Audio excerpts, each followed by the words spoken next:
Ta'ala barakatuh. J'espère que vous allez bien. Aujourd'hui, une khutbah très très importante. De toute manière, normalement, toutes les khutbahs devraient être importantes. Le sujet d'aujourd'hui, c'est le sujet de la prière. Comme nous rentrons dans les heures d'hiver et que les horaires sont extrêmement rapprochés, eh bien, il y en a énormément qui se retrouvent à délaisser la prière à l'heure. Et je parle pour ceux, du moins, qui prient. Parce que c'est vraiment terrible de voir énormément de frères et de sœurs qui ne prient pas. Donc, on a des priorités. On nous dit tout le temps, ouais, tu nous parles de mariage, ouais, tu nous parles de ci, ouais, tu nous parles de ça. Et tu ne parles jamais des sujets concrets. Il faut venir au khutbah de Jumu'ah. Lorsqu'on parle dans les réseaux sociaux, on essaie de parler des sujets qui concernent les petits frères et nos petites sœurs. Et voilà. Donc, pour celui qui veut se marier, pour celui qui veut avoir un métier halal, pour celui qui veut avoir des enfants obéissants, pour celui qui veut réussir sa vie, pour celui qui veut se préserver dans la santé ou pour celui qui veut guérir, tout est relié à la prière en fait. La prière, c'est le lien entre le serviteur et Allah subhanahu wa ta'ala. Et il y en a énormément qui ont délaissé Allah. C'est terrible. Et en délaissant Allah subhanahu wa ta'ala, qu'est-ce qui se passe? En fait, on se coupe de celui qui donne la femme pieuse ou l'homme pieux, qui donne les enfants en bonne santé, qui donne un métier qui puisse être, alhamdulillah, rabbil alamin, béni, même si le salaire est peu, qui peut donner également la santé. Bref, tout ce que je viens de dire précédemment. Et le sujet qui est véritablement pour moi plus qu'important, c'est quelle est notre place qu'Allah Azza wa Jal a dans notre vie. Allah il a fait en sorte que les 5 prières puissent être révélées à des horaires bien précis. Pourquoi? En fait, à chaque fois, on se teste nous-mêmes. Lorsque je suis bien au chaud sous ma couette, alors que là, il y a des petites nuits bien froides cet hiver, qu'est-ce qu'on va faire? Est-ce que je vais me lever? Est-ce que je vais sortir de mon nid douillet? Pas lit, hein, nid, une sorte de petit nid comme ça, là, bien douillet. Est-ce que je vais me lever?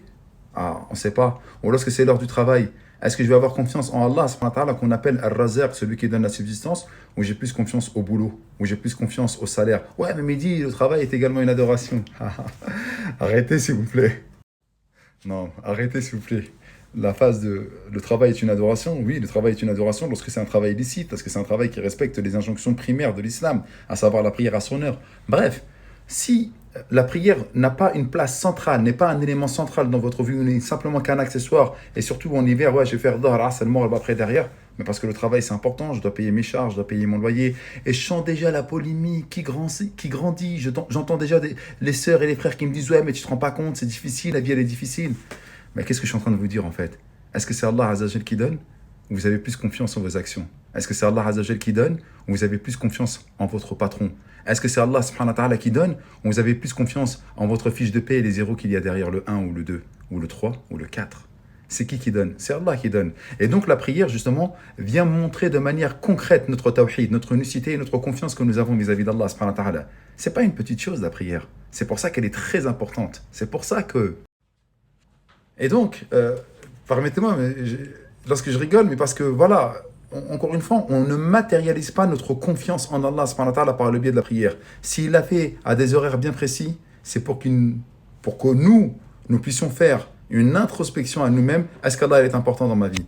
Est-ce qu'Allah subhanahu wa ta'ala est important dans mon travail? Est-ce qu'Allah subhanahu wa ta'ala est important dans mes passions? C'est un match de Ligue des Champions, les frères. Hein? Vous aimez bien les matchs là où lorsque vous êtes en train de jouer à la PS avec les autres. Et que là, il y a le Maghreb. Mais, machallah, le match, c'est une finale, ou c'est un match important, c'est une grande affiche. Est-ce que je vais privilégier la prière du Maghreb, parce que c'est souvent le soir, ou bien je vais attendre que le Maghreb arrive avec l'Aïcha sans aucune excuse valable, parce que j'ai privilégié mes passions? En fait, les 5 prières à l'heure nous montrent tout simplement qu'Allah Jalla fi'ala doit avoir une place primordiale, centrale, au top dans notre vie. Et si ce n'est pas le cas, on doit se poser des questions. Voilà en résumé ce qu'était la khutbah. Qu'Allah vous préserve. Et à bientôt, Inch'Allah. Désolé, je vous avais dit à bientôt que c'était fini, mais non, mais c'est pas vrai en fait. J'ai oublié un verset extrêmement important. Pourquoi je parle de ces versets? Parce que j'en ai cité plein dans la khutbah. Mais Fawailul lil musallin dans la sourate Al-Ma'un, Ara'ayta alladhi yukadhibu bid-din. C'est les sourates que nos petits connaissent, que la plupart du temps on a appris lorsque nous étions jeunes. Et que voilà, c'est les petites sourates. Allah nous dit Fawailul lil musallin. Gare à ceux qui prient. Waouh! Gare à qui? À ceux qui prient. Alladhina hum fi salatihim, ou alladhina hum an salatihim him sahun. Ceux qui sont négligents dans leur prière. La négligence de la prière, c'est quelque chose de terrible. Et certains mufassiroun, certains exégètes du Coran ont dit Fawail, c'est un fleuve.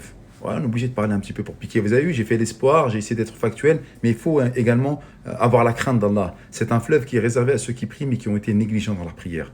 Alors, s'il y a un fleuve qui est réservé à ceux qui prient, mais qui étaient négligents dans la prière et qui n'ont pas donné à Allah subhanahu wa ta'ala sa place de choix, que dire de ceux qui ne prient pas?